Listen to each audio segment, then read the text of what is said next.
Hello everyone. Chapter number 7 का topic number 2 जो हमने पढ़ा है अभी तक, थोड़ी सी इसकी ब्रीफिंग कर दो सर कि क्या क्या कहाँ तक हम कितना समझे हैं अभी तक।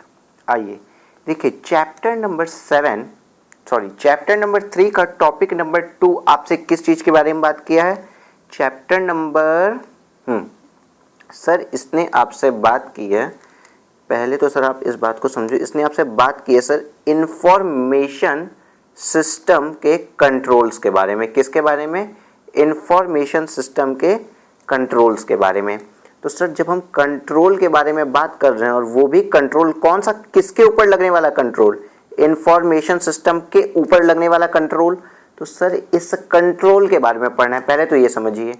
और सर हमने कहीं ना कहीं टेक्निकल एक्सपोजर भी पढ़ा है, क्यों, क्या खतरा आने वाला है मेरे लॉजिकल में। चलो नहीं समझ में आया, फिर से समझो सर। टेक्निकल एक्सपोजर के ऊपर सॉरी सर, इंफॉर्मेशन सिस्टम पे लगाने वाले कंट्रोल के बारे में पढ़ने वाले हो। इस कंट्रोल को हमने 3 पार्ट्स में डिवाइड कर दिया, 3 बिंदुओं में भाग दिया, वर्गीकृत कर दिया, क्लासिफाइड कर दिया।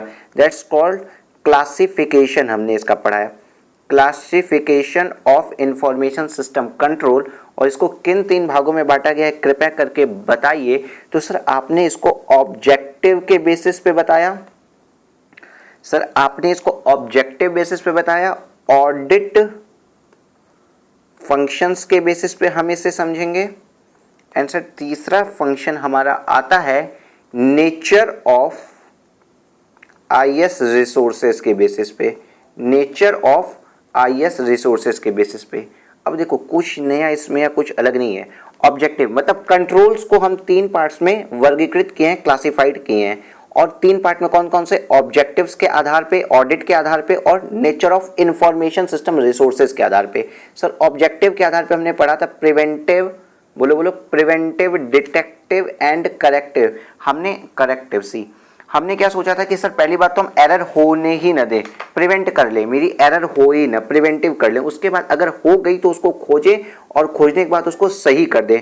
अब हमने नेचर ऑफ आईएस रिसोर्सेज के बेसिस पे सर क्या पढ़ा था? हमने इसमें पढ़ा था कि सर इन्वायरमेंटल, हमने सर पढ़ा था इन्वायरमेंटल की फ्लड आ गई, आग लग गई एंड ऑल दैट, इस तरीके के खतरे हो सकते हैं अब मेरे इंफॉर्मेशन रिसोर्सेज पे, तो इस तरीके के खतरों को कैसे कंट्रोल करेंगे। दूसरा सर हमने इसमें पढ़ा था फिजिकल एक्सेस, फिजिकल कि भाई मेरा लैपटॉप, मोबाइल, मेरा लैपटॉप, हार्ड डिस्क या सर्वर, ये सब चीज़ें चोरी ना हो जाओ। और तीसरा हमने क्या पढ़ा था? लॉजिकल एक्सेस, लॉजिकल एक्सेस जिसको प्रीवियस क्लास में बहुत डिटेल में पढ़ा दिया गया है आपको। Yes sir. अब सर आपकी बात आती है ऑडिट फंक्शंस की। तो सर ऑडिट फंक्शंस में हम, ओके इसीलिए इतना मोटा चल रहा था, 5 नंबर पे था। ऑडिट फंक्शन में सर हम क्या पढ़ने जाएंगे? देखो ऑडिट फंक्शन को फिर से अगेन क्लासिफाई कैसे किया है, ये ऑडिट फंक्शन का क्लासिफिकेशन इन्होंने कैसे किया है, आप ऑडिट की निगाहों से देखिएगा। ऑडिट फंक्शन को 2 पार्ट में डिवाइड कर दिया है। एक में इसने लिख दिया मैनेजमेंट, मैनेजमेंट बेसिस पे। एक ने इस पे क्या लिख दिया? मैनेजमेंट बेस पे। एक सेकेंड मैं आपको बता रहा हूं, मैनेजमेंट फंक्शन बेसिस पे। चलिए मार्कर बदलने की नीड नहीं है, मैनेजमेंट फंक्शंस पे। जैसा कि आप लोग ऑडिट में क्या पढ़ते हैं, ऑडिट का जब भी कहीं पे भी ऑडिट आपको पढ़ना होता है तो आप पढ़ते हैं, या फिर ऑडिट पढ़ने के बाद छोड़िए, या फिर जिन लोगों ने भी वर्क किया है अपने ऑफिस में, याद करिए आप लोग ऑडिट रिपोर्ट में क्या क्या लिखते हो। सर ऑडिट रिपोर्ट में एक बात आती है management responsibility statement, management responsibility statement, या आपने ऑडिट में भी पढ़ा होगा। तो उसी तरीके से यहाँ पे जब आप ऑडिट के नज़रिए से क्या करें, ऑडिट फंक्शंस के बेसिस पे आपने क्लासिफाइड किया है, तो मैनेजमेंट फंक्शंस आएंगे। और दूसरे सर आते हैं एप्लीकेशन फंक्शंस। एप्लीकेशन फंक्शंस को हमने आपको पढ़ा दिया है, एप्लीकेशन फंक्शंस को आप ऑलरेडी पढ़ चुके हैं, आपको अब पढ़ना है मैनेजमेंट फंक्शन। क्या पढ़ना है? Management function. क्लियर है यहाँ तक बात? यस सर क्लियर है। आइए अब अपनी बुक पे चलते हैं डियर। एक बात और करते हैं आपसे, सर ये मैनेजमेंट कंट्रोल में आपसे बातें किस बारे में करेगा सर? थोड़ा सा एक बार इसका परसेप्शन अगर हम ले लिए ना, ये दृष्टिकोण ले लिए, तो चीज़ें आसान हो सकती है। बिकॉज चैप्टर नंबर 3 हार्ड है और बकवास भी थोड़ा थोड़ा है, लेकिन बहुत ज़्यादा नहीं। और ऑप्शन में कुछ लोग छोड़ के भी जाते हैं, वो अपनी अपनी मर्जी होती है, ठीक है। बट मेरा कहना होगा चैप्टर 3 पे उतना ज़्यादा टाइम मत दीजिएगा जितना आप 1, 2, 4, 5 में इजीली कवर कर लेंगे। तो इन चैप्टर्स को सेक्रीफाइस मत कीजिएगा चैप्टर 3 के कारण। चलिए, मैनेजमेंट कंट्रोल को सर किस नज़रिए से हम देखो मैनेजमेंट कंट्रोल आपसे क्या होता है। देखो, किसी भी कंपनी में, कोई बहुत बड़ा कॉरपोरेट कंपनी ले लीजिए, टाटा को उठा लीजिए, रिलायंस को उठा लीजिए, या किसी छोटी मोटी शॉप को देख लीजिए, हर जगह सर मैनेजमेंट हो रहा होता है कामों का। कैसे कामों का? हर एक जगह मैनेजमेंट हो, चाहे वो छोटी सी शॉप हो या बहुत बड़ी कॉरपोरेट ऑर्गेनाइजेशन हो। और वो मैनेजमेंट क्या होता है सर? उसके काम काज का, या उसको मैनेजमेंट कंट्रोल कहते हैं, ठीक है। मैनेजमेंट कंट्रोल रहता है, सब कुछ कंट्रोल्ड वे में मैनेज हो रहा होता है, सब कुछ कंट्रोल्ड वे में मैनेज हो रहा होता है। एक छोटा सा एग्जांपल, सर आपकी कंपनी में 1 लाख एम्प्लॉयज़ हैं, जैसे टीसीएस में 2.5 लाख एम्प्लॉयज़ हैं, तो क्या हुआ, ये जो एम्प्लॉयज़ हैं सर, ये मेरे काम को करते, तो इनको मैनेज भी तो करना है। तो वहाँ पे एक वर्ड आता है ना, ह्यूमन रिसोर्स मैनेजमेंट। क्या वर्ड आता है? Human resource management. अब इसी तरीके से आप सोचिए, जब सब कुछ इंफॉर्मेशन टेक्नोलॉजी के थ्रू आज की डेट में हो रहा है सर, सब कुछ इंफॉर्मेशन टेक्नोलॉजी के थ्रू हो रहा है, केवल और केवल इंफॉर्मेशन टेक्नोलॉजी के थ्रू ही वर्क किए जा रहे हैं। तो क्या आप बताइए, मेरा जो इंफॉर्मेशन सिस्टम है, इंफॉर्मेशन सिस्टम है, ये जो मैनेजमेंट कर रहा है मेरे वर्क का, मेरे बिजनेस के काम का, मेरा बिजनेस ऑपरेशन जो है, मेरे बिजनेस ऑपरेशन को कौन मैनेज कर रहा है? बोलो बोलो बोलो सर, इंफॉर्मेशन सिस्टम। जैसे कि मेरे एम्प्लॉय मेरे बिजनेस ऑपरेशंस को मैनेज करते हैं, उसी तरीके से आज की डेट में इंफॉर्मेशन सिस्टम मेरे बिजनेस ऑपरेशंस को क्या कर रहा है? मैनेज कर रहा है। क्या कर रहा है? मैनेज कर रहा है। तो सर, क्या हमको इंफॉर्मेशन सिस्टम के भी मैनेजमेंट के कंट्रोल की नीड है? नहीं समझ में आया? मतलब ये मैनेजमेंट कंट्रोल किस चीज के बारे में बात कर रहा है? सर, मैनेजमेंट कंट्रोल इंफॉर्मेशन, ये जो मेरा इंफॉर्मेशन सिस्टम है, इंफॉर्मेशन सिस्टम के कंट्रोल के बारे में बात कर रहा है। समझा? हाँ सर, समझा। अगर नहीं समझा तो एक छोटा सा एग्जांपल और ले लेते हैं। सर, मान लीजिए ये है इंडियन रेलवे, ठीक है सर। इंडियन रेलवे में टिकट बुकिंग होती है IRCTC के थ्रू। तो अगर मान लो कहीं एग्जांपल IRCTC, ये जो सॉफ्टवेयर है, ये जो मेरा इनका इंफॉर्मेशन सिस्टम है, चलो इस तरीके से समझो।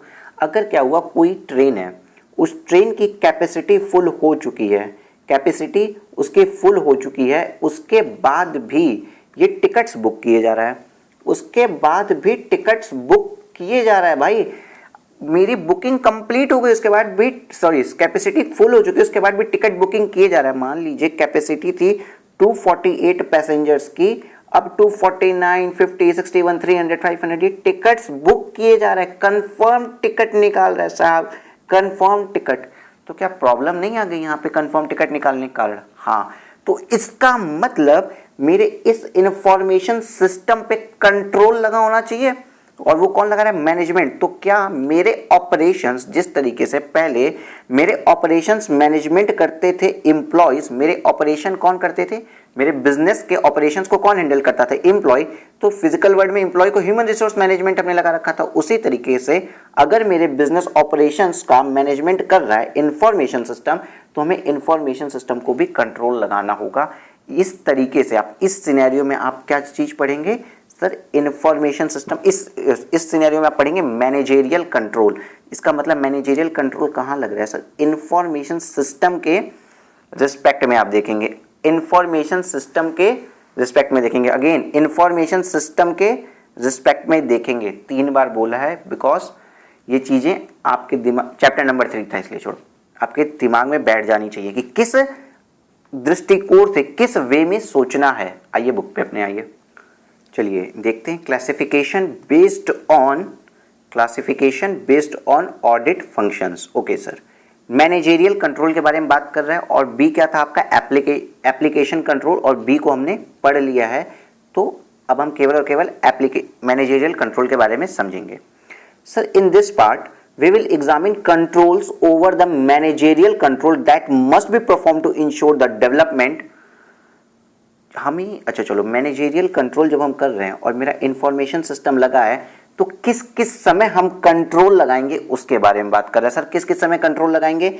इंश्योर जब डेवलपमेंट हो रहा था, इम्प्लीमेंटेशन हुआ था, जब मेरा इंफॉर्मेशन सिस्टम एज लाइक समझिए जब मेरा वो सॉफ्टवेयर बन रहा था ना, एज लाइक समझिए जब मेरा वो सॉफ्टवेयर बन ही रहा था उस समय, उसके डेवलपमेंट फेजेस के टाइम, जब वो लगाया जा रहा था मेरे सिस्टम में, उस समय जब वो काम कर रहा है एज लाइक डेली मेरी टिकट्स की बुकिंग कर रहा है उस समय, एंड उसके regular maintenance of information system is a planned and controlled manner in an organization.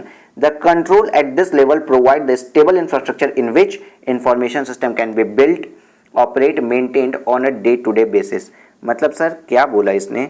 Sir इसने कुछ नहीं बोला, इसने इतनी सी बात की कि जैसे आपका मैनेजेरियल कंट्रोल ये तभी लग जाना चाहिए जब आप मान लीजिए जब ये सॉफ्टवेयर जब डेवलप हो रहा था ना आपकी नीड के अकॉर्डिंग, उस समय भी जब ये डेवलप हो गया, मतलब अभी आपके सिस्टम में नहीं है, अब आप उसको अपने सिस्टम में अपने बिजनेस में इंप्लीमेंट कर जा रहे हो, तब भी लगा होना चाहिए। बिजनेस में इंप्लीमेंट करने के बाद जब वो डेली बेसिस पे यूज कर रहे हैं ना उसको, उस समय भी कंट्रोल रखो, जिसको वहां पे उन्होंने लिखा ऑपरेशंस, और अगर इसमें कुछ अपडेशन करते हैं ना, मेंटेनेंस भी इसकी करनी होगी।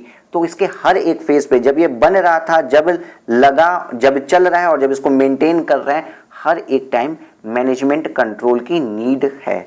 सीधी सीधी बात ये लिखी है। देखो अब इसमें इन्होंने लिखा बहुत कुछ है, लेकिन अगर आप हेडिंग्स कोई पढ़ते जाओगे तो भी आपको बहुत कुछ समझ में आ जाएगा। बहुत कुछ क्या, इवन सब कुछ थ्रू द हेडिंग ही समझ में आ जाएगा। बहुत ज़्यादा अंदर अंदर जा जाके इसको देखना नहीं पड़ेगा, बिकॉज आपको बेसिक स्ट्रक्चर समझा दिया है। सारी की सारी जनरल बातें लिखी हैं। देखिए, top management and information system management control. Sir क्या बात की है सर? सबसे बड़ी बात कि मैनेजमेंट कंट्रोल इंफॉर्मेशन सिस्टम के ऊपर, वो भी मतलब समझ लो IRCTC सॉफ्टवेयर के बारे में बात कर रहे हैं, तो कौन कर रहा होगा? टॉप मैनेजमेंट कर रहा होगा ना सर। ट्रेन चलाने वाला ड्राइवर थोड़ी कर रहा है। हाँ, तो टॉप मैनेजमेंट क्या कंट्रोल करेगा? बहुत जनरल बातें लिखी है। The control adopted by the management of an enterprise are to ensure that the information system function correctly and they meet the strategic business objective. इसने ये बोल दिया कि भाई हम ऐसा करेंगे ना कि जो इंफॉर्मेशन सिस्टम हम एडॉप्ट कर रहे हैं वो इसलिए कर रहे हैं क्योंकि वो बिजनेस के सारे काम धंधे ठीक से करे, और जो मेरे व्यापार का उद्देश्य है वो हम कर सकें। चाहे मेरे व्यापार का उद्देश्य ग्रोथ करना हो, चाहे मेरे व्यापार का उद्देश्य प्रॉफिट मेकिंग करना हो। सर ग्रोथ कैसे? जियो का स्ट्रेटेजी इनिशियल डेज में ग्रोथ थी, उसने अपना मार्केट शेयर बढ़ाया, अब वो प्रॉफिट मेकिंग पे चला गया है, तो उनका इंफॉर्मेशन सिस्टम अब इस तरीके से काम कर रहा है। ठीक है sir. Major functions that manage should perform for control. Okay sir. अब देखिए कंट्रोल कैसे कैसे लगा रहे हैं, ये प्लान कर रहे हैं। हर जगह हर काम को हम सर अच्छे से करने के लिए प्लान ही तो करते हैं। अब इनके प्लान में देखिए क्या लिखा है, this include determining the goals of the information system function. Information system के थ्रू हम क्या चाहते हैं, ठीक, the means of achieving these goals, और किस तरीके से उन गोल्स को पा सकते हैं। जैसे कि मैंने इंफॉर्मेशन सिस्टम लगाया टिकट बुकिंग वाला, तो यहाँ पे टिकट बुकिंग हम चाहते थे कि रैपिड टिकट बुकिंग ऑटोमेटिकली हो, और तो उस मीन्स को कैसे पा सकते हैं? इंफॉर्मेशन सिस्टम के through. Yes sir. The steering committee means वही कमिटी जो अपने ऑडिट में पड़ी हुई है, सेम वही बात है।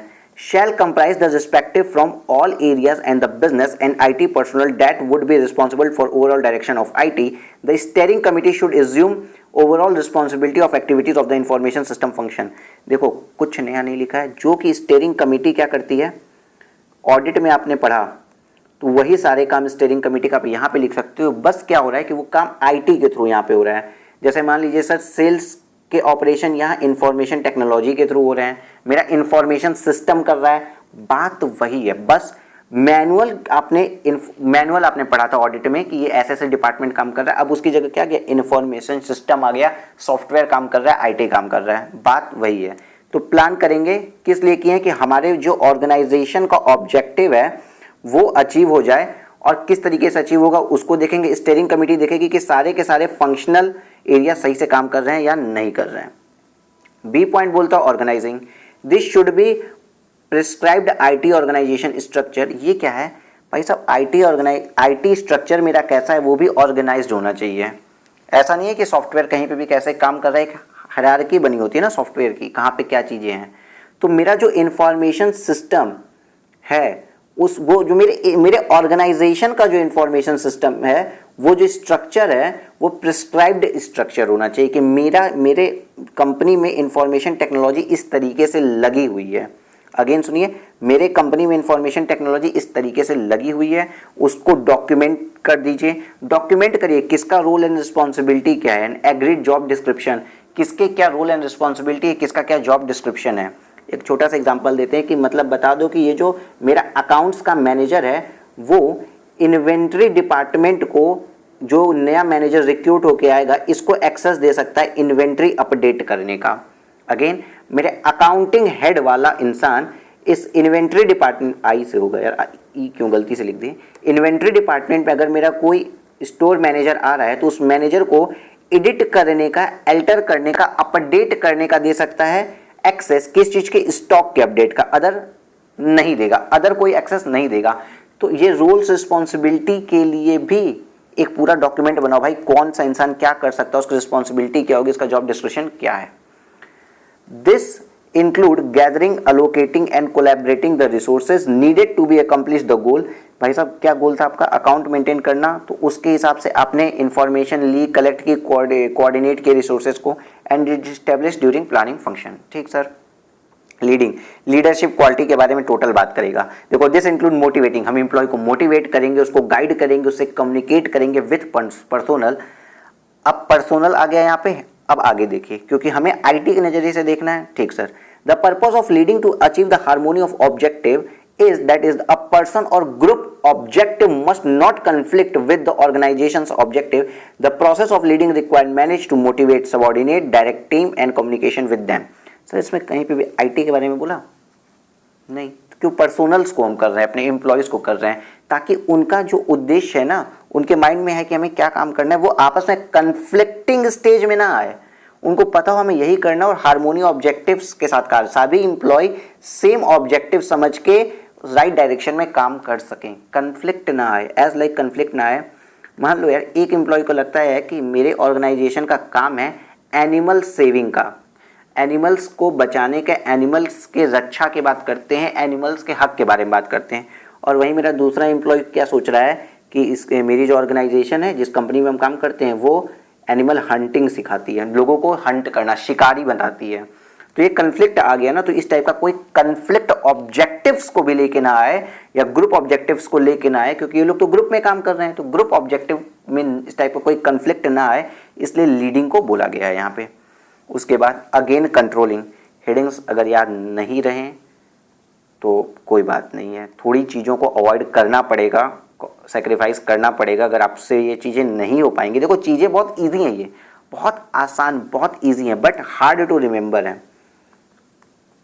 चीज़ें ईजी तो बहुत हैं, आपको जैसे हम बता रहे हैं समझ में सब आ रहा होगा, बट हार्ड टू रिमेंबर है। Okay yes sir. आइए देखिए, कंट्रोलिंग में भी कुछ नया नहीं लिखा होगा। This include comparing actual performance with planned performance.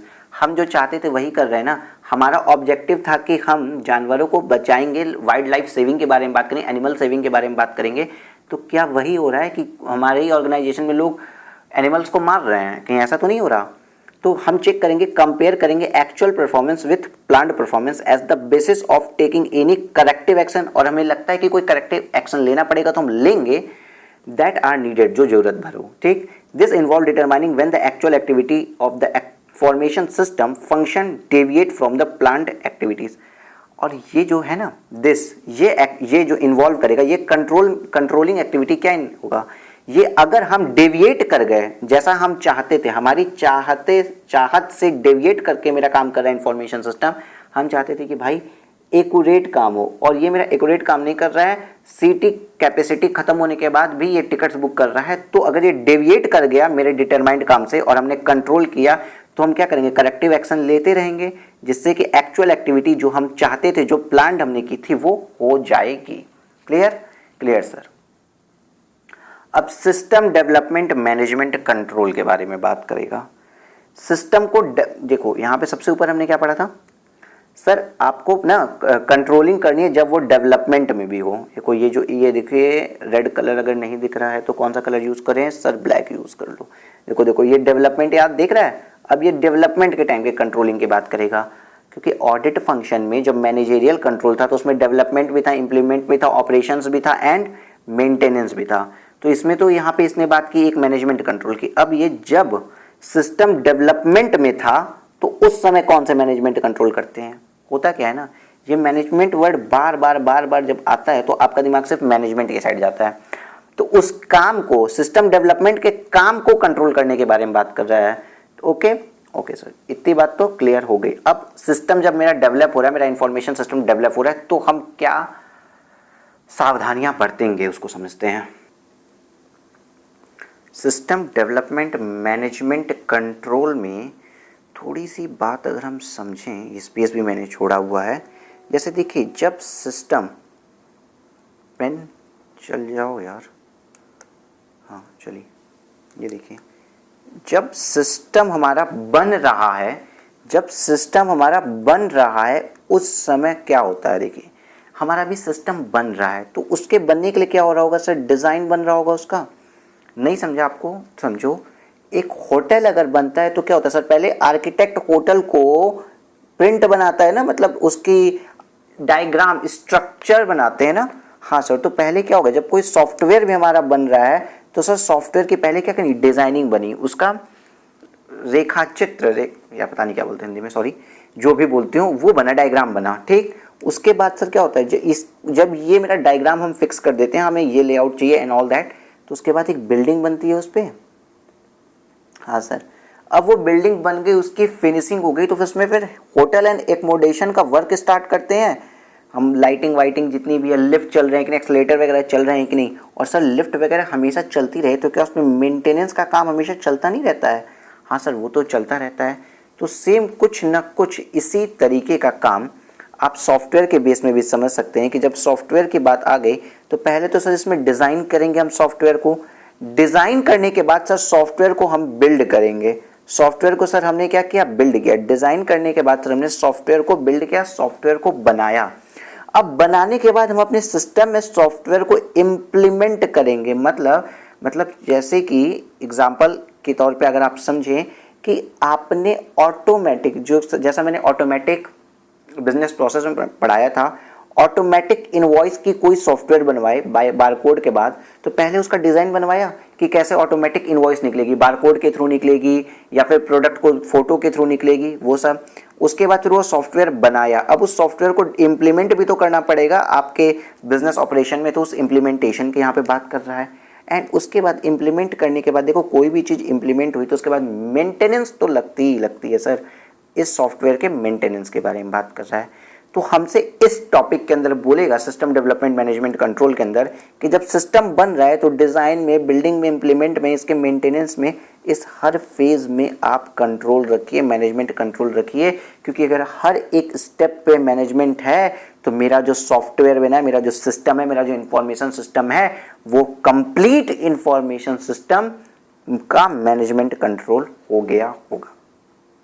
चलो, एक छोटी सी बात आप सोचोगे कि सर ये हम कर क्यों रहे हैं, सर ये सब जब डेवलप हो रहा है तो ये इसको डेवलप होने दो ना सर, देखा जाएगा ना। ऐसे नहीं होता, मान लो कहीं कुछ गलत फंक्शन करने लगा तो एग्जांपल आपको आगे बताते हैं। हम इस कंट्रोल को, हम जब ये कंट्रोल लगा रहे हैं तो क्या हम इंश्योर करेंगे एक बात कि सर जितने भी काम हो रहे हैं वो मेरे प्रॉपर डॉक्यूमेंटेशन हो।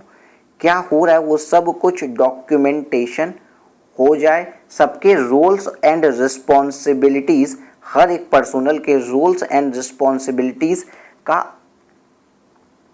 डिटर्मिनेशन हो जाए। ये छोटी सी बात आप पहले समझ गए। अब अगर आप इसको पढ़ें, किसको, सिस्टम डेवलपमेंट मैनेजमेंट कंट्रोल को, आइए देखिए, एक एक वर्ड अगर हम नहीं भी पढ़ेंगे तो भी आप समझ जाएंगे, बिकॉज बहुत ज़्यादा हैवी अब होने लगा है ये चीज़ें। System development management has responsibility of the function connected with analyzing, design, build, implementation and maintaining information system। मतलब इंफॉर्मेशन सिस्टम से डेवलपमेंट, ये से रिलेटेड ये जो फंक्शंस है ना, उसका डिज़ाइन, बिल्डिंग, इम्प्लीमेंटेशन, मेंटेनिंग, इसकी रिस्पॉन्सिबिलिटी है। System development management has responsibility to for the functions concerned of. इन सब फंक्शंस के लिए रिस्पॉन्सिबिलिटी आती है किसके ऊपर, सिस्टम डेवलपमेंट मैनेजमेंट के ऊपर। क्या, मैनेजमेंट कंट्रोल की रिस्पॉन्सिबिलिटी आती है। ये बनाने की रिस्पॉन्सिबिलिटी नहीं बात कर रहा है, इंफॉर्मेशन सिस्टम को बनाने की रिस्पॉन्सिबिलिटी की बात नहीं कर रहा है। जब इंफॉर्मेशन सिस्टम का डेवलपमेंट हो रहा है ना, इसके डेवलपमेंट में कुछ फेजेस होते हैं, आपको अभी आगे बताते हैं उन फेजेस का नाम। जैसे कि प्रिलिमिनरी इन्वेस्टिगेशन होती है कि आपका बिजनेस कैसा है, उसके बाद बात होती है कि सर आपको कैसा सिस्टम चाहिए और जैसा चाहिए उसके लिए आपके पास रिसोर्स अवेलेबल है कि नहीं, सिस्टम की डिज़ाइनिंग करेंगे, सिस्टम का एक्विजिशन करेंगे, जो जो चीज़ें डिज़ाइन की हैं तो हम फिर ईंटें सीमेंट वगैरह मंगवाते हैं, उसी तरीके से सिस्टम डिज़ाइन तो यहाँ कर दिए, अब उसको इम्प्लीमेंटेशन भी डिज़ाइन करेंगे, उसके बाद सिस्टम का एक्विजिशन करेंगे, उन चीज़ों को मंगाएंगे जो हार्डवेयर हमें चाहिए होगा सिस्टम बनाने के लिए, फिर सिस्टम का डेवलपमेंट करते हैं, टेस्टिंग करते हैं, उसके बाद उसको इम्प्लीमेंट करते हैं और मेंटेन करते हैं। ये कुछ फेजेस होते हैं सिस्टम डेवलपमेंट के। तो इन सभी फेजेस पे कंट्रोल लगाने के लिए बात किया है, जो आप में इन 4 पार्ट में डिवाइड कर दिया है। ओके, बट एक्चुअल में जिन फेजेस का मैंने नाम लिया, इतने फेजेस होते हैं इन सिस्टम के बनने में, डेवलप होने में। Okay sir, System development control are targeted to ensure that proper documentation and authorization are available for each phase of the system development process। हर एक फेज के लिए, इसमें जो चारों फेज थे ना, हर एक फेज के लिए डॉक्यूमेंटेशन एंड ऑल दैट होना चाहिए, ऑथराइजेशन होना चाहिए। It include control at controlling new system development activity, कोई न्यू सिस्टम आ रहा है उसके ऊपर भी कंट्रोल लगे। The activity discuss below deal with system development control in IT setup. अब कैसे कर रहे हैं, सिस्टम ऑथराइजेशन एक्टिविटीज लगाते हैं।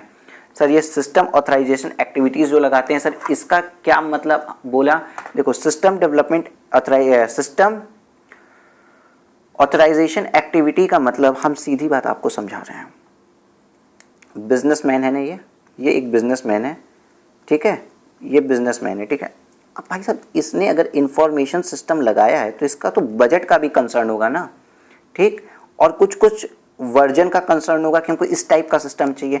मान लो इसकी प्रोसेसिंग बहुत ज़्यादा फास्ट की नीड नहीं है और इसने बोला कि भाई साहब मेरा i3 प्रोसेसर वाला ही सिस्टम बनाइएगा और किसी भी सिस्टम की या जितने भी लैपटॉप्स लगा रहा हो 38,000 से ज़्यादा के लैपटॉप मत लगाना। तो सिस्टम ऑथराइजेशन एक्टिविटीज़ में आपको कंट्रोल करना पड़ेगा कि भाई साहब अब आप ज़बरदस्ती i7 का सिस्टम मत लगाइए यहाँ पे जिससे इसकी कॉस्ट बढ़ जाए। ओके, आप कुछ ऐसा मत लगाइए जिससे इसकी कॉस्ट बढ़ जाए, या कोई एकदम इनफिजिबल चीज़ें, जो फिजिबल हो केवल वही सिस्टम लगाइए। कोई इनफिजिबल मत बताइए कि नहीं सर सुपर कंप्यूटर की प्रोसेसिंग का हम सिस्टम लगाने की बात सोच रहे हैं। और कॉस्ट पे भी ध्यान रखिए, 38,000 अगर इनका बजट है तो आप जबरदस्ती 1,08,000 के सॉफ्टवेयर्स को मत इंटर करवाइए सिस्टम में। ओके ओके सर, उसके बाद बात करें सर, अगर कुछ चीज़ें आप अंदर की पढ़ लीजिएगा। यूज़र स्पेसिफिकेशन एक्टिविटीज़ मतलब क्या होता है सर, जो ज़रूरत है हमें वो दो, ज़रूरत की चीज़ दीजिए सर, जो ज़रूरत की चीज़ है हमको वो दीजिए।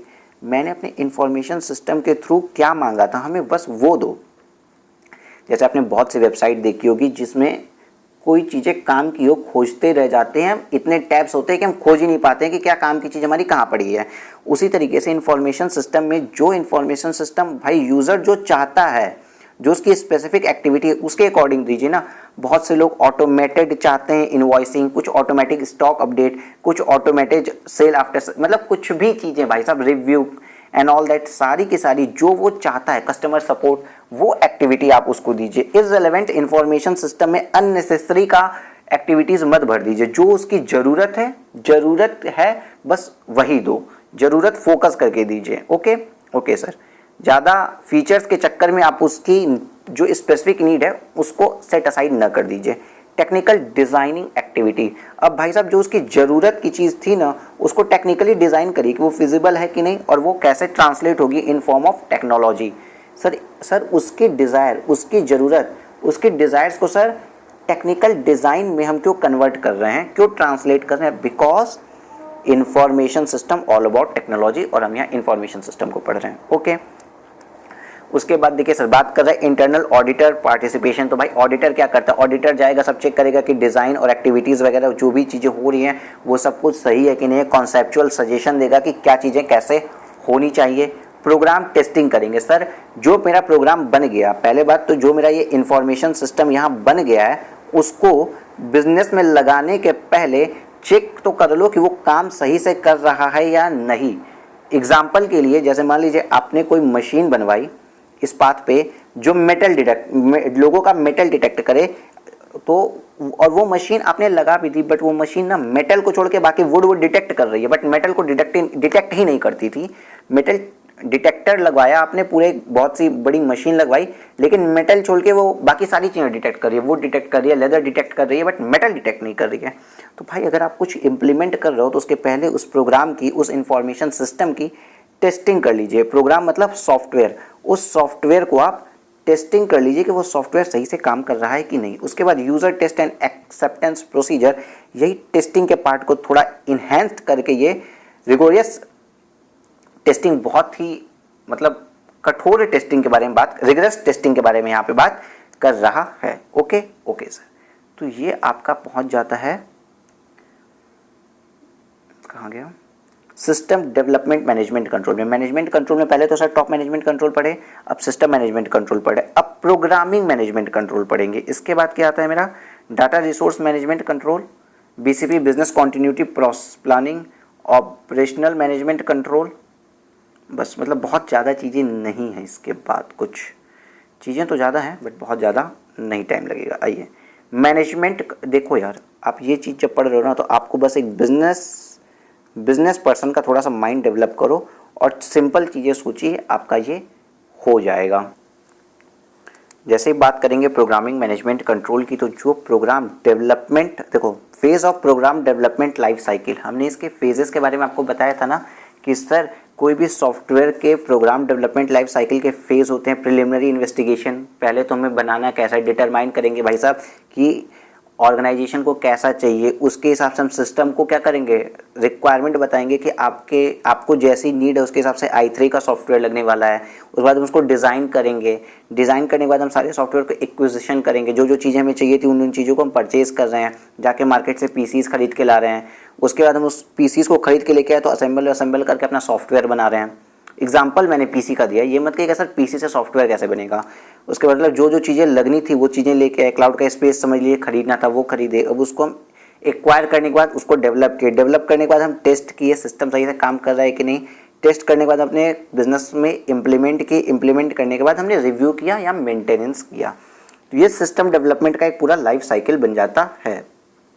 ठीक है ठीक है सर, थोड़ा फास्ट चलो आप, यहाँ पे सब कुछ बहुत डिटेल में पढ़ाया हुआ है पहले से, हर चीज़ कहीं ना कहीं रिपीट हो रही होगी। जैसे अगर आपको प्रोग्राम मैनेजमेंट कंट्रोल ही करना है, हेडिंग्स बस याद रखिए, अंदर की चीज़ों को एक बार इग्नोर कर सकते हैं भाई, प्लान करो कि कैसे करेंगे। उसके बाद कंट्रोल्स लगाइए, कंट्रोल के 2 टाइप्स हैं, वापस में देख लीजिएगा आपको इजीली समझ में आ जाएगा भाई। जैसे कि सॉफ्टवेयर डेवलपमेंट में करो, उसके एक्विजिशन में करो, इंप्लीमेंटेशन टास्क के टाइम कंट्रोल करिए, डिज़ाइन बनाइए, कोडिंग करिए, क्योंकि software is all about coding, software is all about coding. तो सॉफ्टवेयर की कोडिंग करिए, अब कोडिंग कर लिए तो उसकी टेस्टिंग करिए, टेस्टिंग करिए, उसके बाद फिर ऑपरेशन एंड मेंटेनेंस उसको करिए, उसको लगाइए, उसके मेंटेनेंस को देखिए, रिपेयर हो सकता है कि नहीं, एडाप्टिव है कि नहीं, कोई चेंज अगर आ गया मेरे रिक्वायरमेंट में उसके हिसाब से वो खुद को एडाप्ट कर पा रहे हैं कि नहीं, perfective maintenance and all that. आप इन सब चीज़ों को पढ़िए, बहुत इजीली समझ में आएगा और सब कहीं ना कहीं आपको समझाया हुआ है। उसके बाद देखिए डाटा रिसोर्स मैनेजमेंट की बात करते हैं। क्या इसमें लिखा है सर, कुछ भी इसमें नया नहीं लिखा है, इसने यही लिखा है कि भाई साहब बहुत क्रिटिकल होते हैं डाटा बहुत ज़्यादा इंपॉर्टेंट चीज़ें हो गई हैं आज की डेट में, इसलिए डाटा को हर कीमत पे बचाओ, उसकी सुरक्षा करो, उसका मैनेजमेंट करो। देखिए क्रिटिकल रिसोर्सेज हैं डाटा के, यही सब बातें लिखी हुई है जो चैप्टर 1 और चैप्टर 5 में आपको बहुत डिटेल में समझाई हुई है, सब कुछ आपको समझ में आएगा।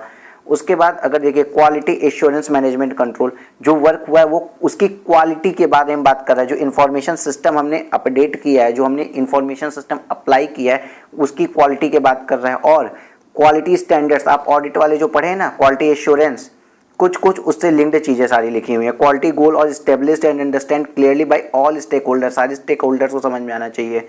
इसके बाद इन्होंने एक कुछ नई लाइन बता दी, सिक्योरिटी मैनेजमेंट कंट्रोल। इसमें जो नई बात इन्होंने बताई वो बताइए आपको डिजास्टर रिकवरी प्लान। मतलब ये होता है कि मान लो कहीं कुछ हो गया, आग लग गई, बाढ़ आ गई, मेरे ऊपर आईटी अटैक हो गया, सब कुछ डिस्ट्रॉय कर दिया, किसी इंसान ने मेरे सर्वर रूम में एंट्री मारी, कोई इंसान आया, चलो सिटी बैंक को लेते हैं, कोई भी हैकर गया, सिटी बैंक के सर्वर पे एंट्री मारी और पूरा सर्वर खत्म, सारा डाटा वाटा गायब, तो उसके पास ऐसा कोई डिजास्टर हो गया है तो डिजास्टर का रिकवरी प्लान होना चाहिए, इसके बारे में बात कर रहा है। और एक टर्म जो आपको आई थिंक नहीं पता होगा, बीसीपी बिजनेस कॉन्टिन्यूटी प्लानिंग, इसमें यह कहता है कि अगर मेरे साथ कोई डिजास्टर हो गया तो भी क्रिटिकल रोल चलते रहें। बहुत लंबा टॉपिक है वैसे तो ये, क्रिटिकल रोल चलते रहें। एज लाइक मान लीजिए किसी कंपनी में 50 तरह के काम हैं, ठीक है, 50 टाइप्स के काम होते हैं, लेकिन उसका एक काम है रिसर्च एंड डेवलप, एक सेकेंड, ये रिसर्च एंड डेवलपमेंट है, ये प्रोडक्शन है, ये सेल्स है, ये सेल्स आफ्टर सेल सर्विस है, और यहाँ पे कुछ अकाउंटिंग का काम चल रहा है, ठीक है, बट सर बहुत तरीके के काम है और ये सॉफ्टवेयर बेस्ड कंपनी होगी, तो चलो आईटी के सेक्टर में समझाते हैं। सर सॉफ्टवेयर बेस्ड कंपनी है, ठीक है, मेडिसिन का काम है तो केमिकल टेस्टिंग करती है, मेडिसिन का काम है, एक काम है केमिकल टेस्टिंग का। तो इनके साथ अगर कोई डिजास्टर हो गया, मान लो इस एरिया में बाढ़ आ गई, तो ये चाहते हैं इनकी केमिकल टेस्टिंग वाला जो काम है ये बिजनेस कॉन्टिन्यूटी प्लान के अंदर जाएगा कि केमिकल टेस्टिंग का काम तो बिल्कुल भी हैम्पर ना हो हमारा, ठीक। These control are related to having an operational and tested IT continuity plan which is in the line with the overall business continuity plan, and it is several business requirement to make IT service and available as required to ensure minimal impact and the business that an event to the major disruption। मतलब भाई साहब ये हमको IT की वो सब चीज़ें enable कराता है कि अगर मेरा बिजनेस एक तो रुके ना, पहली बात तो मेरे बिजनेस के फंक्शंस रुके ना, जिस तरीके से हम केमिकल टेस्टिंग में जो जो सॉफ्टवेयर हमको मदद करते हैं वो सब सॉफ्टवेयर रुके ना, लेकिन अगर रुक गए तो उसका इम्पैक्ट बहुत कम हो। मान लो रुके तो हम उनको तुरंत तुरंत तुरंत तुरंत हम न्यू सिस्टम वहाँ लगा पाएँ विद इन 2 और 3 और 4 या वो टाइम जो हम टॉलरेट कर सकते हैं, जिससे कि मेजर डिस्ट्रप्शन मेरे इस क्रिटिकल काम में ना आए, मेरा बिजनेस रुक न जाए, मेरे बिजनेस कॉन्टिन्यूटी एक प्लान बना सके, ठीक है। ऑपरेशनल मैनेजमेंट में जो बिजनेस के ऑपरेशंस होते हैं ना, या कंप्यूटर का network, computer operation network operation, data की processing and entry, production control, ये सब चीज़ें वही बताई हुई है। आपको पूरा पूरा फैक्ट्री का डायग्राम बना के बताते थे कि भाई अब फाइल्स आप कहाँ पे रखोगे, फाइल्स के बारे में बात करा, डॉक्यूमेंटेशन का हेल्प डेस्क, तो ये सारी चीज़ें आपने कहीं ना कहीं पढ़ रखी है। आप एक बार पढ़ोगे समझ में आ जाएगा, और मेरी रिकमेंडेशन रहेगी केवल हेडिंग ही याद करना, इनकी अंदर की चीज़ों को रटने मत बैठ जाइएगा। कुछ व्हाट्सएप आते हैं कि सर क्या हमें एक एक लाइन रटना पड़ेगा, अंदर की चीज़ों को अगर चैप्टर 3 में आप रटने के लिए चले गए तो फिर बहुत ज़्यादा समस्या, बहुत बड़ी प्रॉब्लम हो जाएगी चैप्टर 3 के साथ। देखिए सेग्रेगेशन ऑफ ड्यूटीज़ एक चैप्टर नंबर 6, टॉपिक नंबर 6 है आपका, इसको एक वे में हम समझाते हैं आपको। आइए, सेग्रेगेशन ऑफ ड्यूटीज़ क्या होती है, क्यों होती है, क्या ज़रूरी है, ठीक है। ये दो चीज़ें हम बनाते हैं। सर ये एरिया है मेरा ऑफिस एरिया, क्या है, ऑफिस एरिया, ठीक है सर, ये ऑफिस एरिया है, और ये है सर मेरा गोडाउन, ठीक है सर, ये गोदाम है। गोदाम में क्या है ना, एक आदमी है, ये एक आदमी है सर यहाँ पे गोदाम के अंदर। सर आदमी थोड़ा अच्छा बनाओ ना।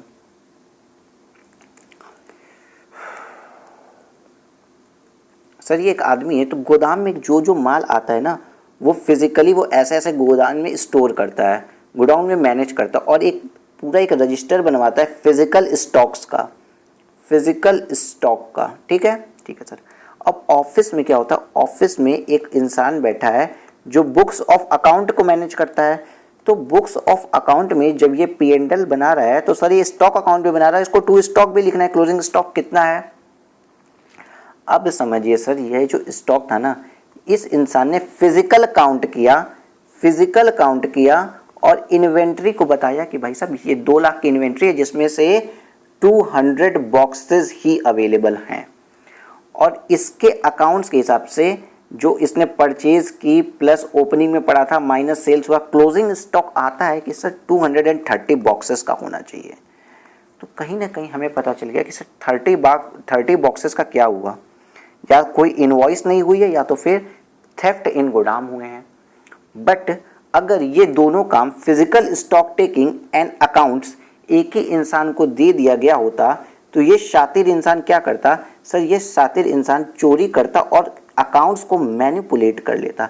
यहाँ तो 30 बॉक्स की चोरी पकड़ी गई, स्टोर मैनेजर कह रहा है कि 200 बॉक्सेस हैं और ये बोला है 230 बॉक्सेस है, तो अगर चोरी हुई है 30 बॉक्सेस की तो पकड़ी गई। लेकिन अगर ये एक ही इंसान होते तो 200 और ये 230 आता तो इसको यहाँ पे अकाउंट्स में 200 लिख देता ये, और ये चोरी कभी पकड़ी ही नहीं जाती। तो इस तरीके की चोरियों को पकड़ने के लिए सेग्रेगेशन ऑफ ड्यूटी एक आया, सेग्रेगेशन कि ऐसा काम सेग्रेट कर दो, 2 लोगों में बांट दो, सेग्रेगेशन ऑफ ड्यूटी कर दो, जिससे कि इस तरीके की कोई काम ना हो पाए। इसी कंसेप्ट को हम यहाँ पे पढ़ लेते हैं। अभी बज रहे हैं रात के 2, साढ़े 2, चलिए 2:30 बज चुके हैं। इस कंसेप्ट को जरा जल्दी से खत्म करते हैं। Information system often process large volume of information that is sometime highly valuable और सेंसिटिव। ये इंफॉर्मेशन कभी कभी बहुत वैल्यूएबल और सेंसिटिव होती है। Measures need to be taken in IT organisation to ensure that individual do not possess sufficient privilege to carry out potentially harmful action of their own. यहाँ पे देखो कितनी अच्छी बात लिख दी कि ऐसा मेजर्स लेना पड़ेगा कि कोई एक इंडिविजुअल इतना ज़्यादा प्रिविलेज न ले ले, पूरा पूरा सर्वर रूम एक ही आदमी के हाथ में मत दे दो कि एल्ट डिलीट ऑल दबा दे और सब कुछ खत्म हो जाए जो हमको हार्म कर पाए। ठीक है sir. Checks and balances are needed, balance होना चाहिए so that high value and high sensitive activity involve the coordination of 2 और मोर ऑथराइज्ड इंडिविजुअल। क्योंकि अगर ऐसा कोई एक्टिविटी है जिसमें 2 इंडिविजुअल की नीड रहेगी तो दोनों इंडिविजुअल जब एक साथ प्लान करेंगे ना तभी आप कुछ गलत कर सकते हो। मान लो इसके मन में पाप आया तो ये कुछ मेरा नुकसान नहीं कर पा रहा है, जब दोनों लोग साथ कोलैबोरेट करेंगे तो ही नुकसान कर पाएंगे। इसलिए हाई वैल्यू और हाई सेंसिटिव एक्टिविटीज़ को 2 इंडिविजुअलों में, 2 और मोर, मान लो 5 भी कर सकते हो। पहली बात तो बहुत जगह 2 आप मत सोच लेना, 5-6 लोगों को भी कर सकते हो। इंडिविजुअल में स्प्लिट कर दो कि इनको अगर कुछ गलत करना है तो सब एक साथ मिलकर ही कर पाएँ। किसी एक अकेले का दिमाग खराब हुआ, गुस्सा आया तो वो कुछ गलत ना कर दे। The concept of segregation of duty also known as separation of duties, इसी को सेपरेशन ऑफ ड्यूटीज़ भी कहते हैं। जैसा कि हमने बताया फिजिकल स्टॉक टेकिंग की ड्यूटी किसी एक आदमी को दी गई थी और अकाउंट्स कीपिंग की ड्यूटी किसी दूसरे आदमी को। Ensure that single individual do not possess access privilege that could result in unauthorised activities such as fraud, जहां फ्रॉड हो सकता था ना 30 बॉक्सेस का, उसकी बात कर रहा है। मैनिपुलेशन, एक्सपोजर और सेंसिटिव डाटा। देखो सेग्रेशन ऑफ ड्यूटीज के बारे में इसने लिखा, segregation of duty control, prevention and detection control should be put into place to manage segregation of duty matters. Sir जिस तरीके से आपने फिजिकल स्टॉक टेकर को अलग रखा, अकाउंट्स के पर्सन को अलग रखा, इससे आपने प्रिवेंटिव ड्यूटी भी लगा दी कि भाई चोरी ना हो पाए, और अगर हो गई तो डिटेक्टिव पता भी चल जाए। ठीक, इन मोस्ट ऑर्गेनाइजेशन, बहुत से ऑर्गेनाइजेशनों में both the preventive and detective control will be manual होता है। ठीक सर, जैसा कि मैंने आपको एग्जांपल दिया था वो मैनुअल था। Particularly when it comes for unwanted combination of access between different application, कभी कभी 2 एप्लीकेशन के एक्सेस के थ्रू भी ऐसा किया जा सकता है। हाउएवर, जबकि ये अच्छी बात है, in the some transaction related situation control can be automated although they may still require intervention of by others. मतलब ह्यूमन इंटरवेंशन भी मान लो कहीं कहीं लेते हैं, जैसे कि जब आपका लगेज चेक हो रहा होता है इन द एयरपोर्ट, या फिर मेटल डिटेक्टर के थ्रू आप निकलते हो तो वहाँ पे मेटल डिटेक्टर का जो सिस्टम है वो तो आपको चेक किया, साथ में एक गार्ड भी होता है जो आपके पॉकेट्स को चेक कर रहा होता है, आपको चेक कर रहा होता है। तो इस तरीके से सेग्रेशन ऑफ ड्यूटी भी आ गई। Okay sir, okay. अब इसके कुछ एग्जाम्पल्स लिए हुए हैं, some examples of segregation of duties. Split custody of high value of asset को पहले पढ़ते हैं। Asset of high value, important और value can be protected using various means of split custody. जैसे उसकी हाई वैल्यू ऑफ मटेरियल की custody को split कर दो।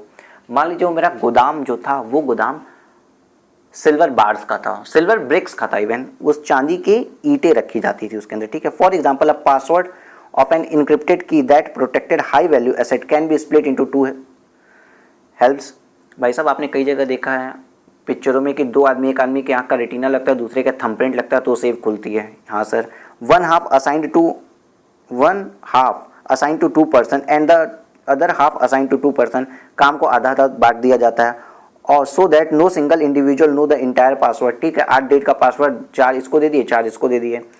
Banks do this for central vaults. हाँ, सेंट्रल वॉल्ट में 2 कीज भी होती हैं, ये बात तो बैंक्स तो इसमें करती हैं। Where a vault combination is split into 2 और मोर पीसेस दैट 2 और more are required to open it. 2 keys के थ्रू जो वॉल्ट होते हैं वो ओपन होते हैं। तो जो वॉल्ट के अंदर तो भाई बहुत पैसा पड़ा है, तो बैंक ने भी स्प्लिट कर दिया अपनी हाई वैल्यू एसेट्स की कस्टडी को। क्लियर? Yes sir. आते हैं नेक्स्ट एग्जांपल पे, ट्रांजैक्शन ऑथराइजेशन। अब आप सोचिए एक बैंक है, बैंक में ओडी जा रही है, अगर ओवरड्रॉन लिमिट हो रही है तो किसी अकाउंट में अगर 10 लाख की लिमिट है तो उसका ओवरड्रॉन कभी 12 लाख ले रहा है वो। ठीक है, अपनी सीसी को बढ़ा रहा है और करंट में उसकी चेक अटकी हुई है। तो इसके लिए क्या होता है, बैंक का अफसर भी ऑथराइज करता है और उस बैंक का चीफ मैनेजर, मतलब बैंक का लोनिंग अफसर भी ऑथराइज कर रहा है और चीफ मैनेजर भी उसको अप्लाई करता है। तो सेग्रेशन ट्रांजैक्शन ये जो होने वाला था उसके ऑथराइजेशन को 2 लोगों में स्प्लिट कर दिया गया। ठीक है सर। ये को information system can be programmed और कॉन्फ़िगर टू रिक्वायर 2 और more person to approve certain transaction. किसी एक ट्रांजैक्शन को अप्रूव करने के लिए 2 आदमी लग गए। Many B2C that retail establishment where a manager is required to approve a large transaction or a refund। अगर रिफंड की नीड आती है तो देखो क्या होता है, आप किसी भी शॉप में जाओ सर, वो तो स्टाफ आपको सेल कर देगा, वहाँ का स्टाफ आपको सेल्स तो कर देगा, बट आप कोई प्रोडक्ट ले गए थे, वो प्रोडक्ट खराब निकल गया, उसका रिफंड करना है, तो उस कैश बॉक्स पे बैठा आदमी रिफंड नहीं करता है, कहता है सर मैनेजर से करवा लीजिए। तो वहाँ पे उसने क्या किया, ये ट्रांजेक्शन ऑथराइजेशन के लिए 2 आदमी में डिवाइड कर दिया। पहले तो मैनेजर देखेगा, अगर मैनेजर कहता है हाँ रिफंड कर दो, तो ये कैश बॉक्स पे बैठा आदमी आके आपको रिफंड करता है। इन IT application transaction meeting certain criteria, for example exceeding normally accepted limit, मतलब 10 लाख के लोन की जगह अगर आप 12 लाख की आप ओवर ड्रॉइंग उसको दे रहे हैं, तो ये कंडीशन लग सकती है। May require managers approval to be proceeds. Workflow, application that are workflow enabled. Sir workflow का एग्जांपल कुछ समझा सकते हो क्या? देखो पहले पढ़ते हैं। Enabled can be use a second और third level of approval before certain high value high sensitive activities can take place. For example, a workflow application that is used to provision user account can include extra management approval step in request to administrative privilege. मतलब सीधी बात है कि मान लीजिए पूरा आपका accounting department है, ठीक है, इसमें जो अकाउंट कर रहे हैं ये आपके 3 अकाउंटेंट है, बट अगर आपको प्रोविजन फॉर बैड डेप्ट बनाना होता है ना, बैड डेप्ट, तो ये डेटर देखने वाला आदमी भी बता दिया और कैश वाला भी बता दिया कुछ आया नहीं है, बट आपको अकाउंट मैनेजर की परमिशन लेनी पड़ेगी कि सर प्रोविजन फॉर बैड डेप्ट क्या निकालना है, ठीक है। तो इस तरीके से आपने क्या किया, वर्क को एक कंप्लीट प्रिविलेज, एडमिनिस्ट्रेटिव प्रिविलेज को डिवाइड कर दिया कि भाई अगर आपको प्रोविजन फॉर बैड डेप्ट बनाना है तो अब जाके मैनेजर की पहले अप्रूवल लो, सेल्स आप खुद से डाल लो, डेटर को कम खुद से कर सकते हो क्योंकि कैश में पैसा आ चुका है, बैंक में पैसा आ चुका है, बट आप प्रोविजन फॉर बैड डेप्ट बना रहे हो तो आप जाके भाई पहले मैनेजर की अप्रूवल लेके आइए। इसके अलावा अब एक चीज़ बटी है, पीरियोडिक रिव्यू। ये भी बात, पीरियोडिकल रिव्यू कुछ अलग नहीं है। देखो, इंफॉर्मेशन टेक्नोलॉजी और इंटरनल ऑडिट, ठीक, personal can periodically review user access right to identify whether any segregation of duty issue exist.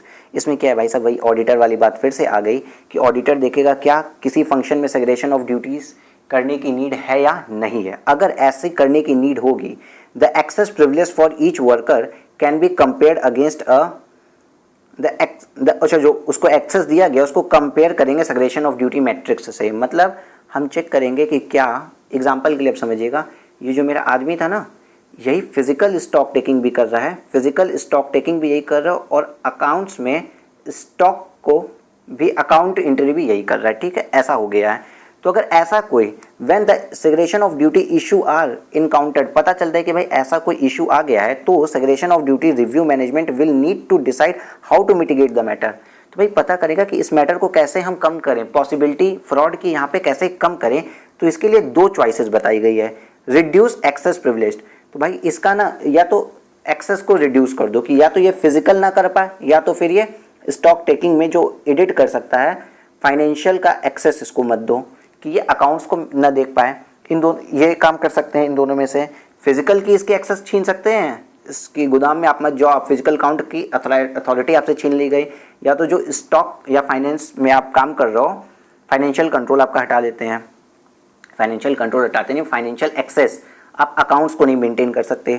Management can reduce individual user privilege so that conflict no longer exist. लेकिन अगर ये possible नहीं है, sir ये एक आदमी है, सालों से काम करता है, गोदाम में जाता है और काम करता है और फिर मेरा सालों से अकाउंट देख रहा है, करीबन 20-25 साल से काम कर रहा है। सर अगर ये आदमी हमें छोड़ के चला गया तो नया दूसरा आदमी इसकी तरह काम करने वाला नहीं मिल पाएगा। लेकिन सर सेग्रेशन ऑफ ड्यूटी करना भी ज़रूरी है, तो क्या करें, introduce a new mitigating control. तो कोई एक ऐसा दूसरा कंट्रोल लगा दो, मिटिगेटिंग कंट्रोल, जिससे ये कर सके। सर कैसे, मान लीजिए 1 साल के बीच में, 1 ईयर में क्लोजिंग स्टॉक में आपको पता चलता है कि 2000 बॉक्सेस का डिफरेंस आया है।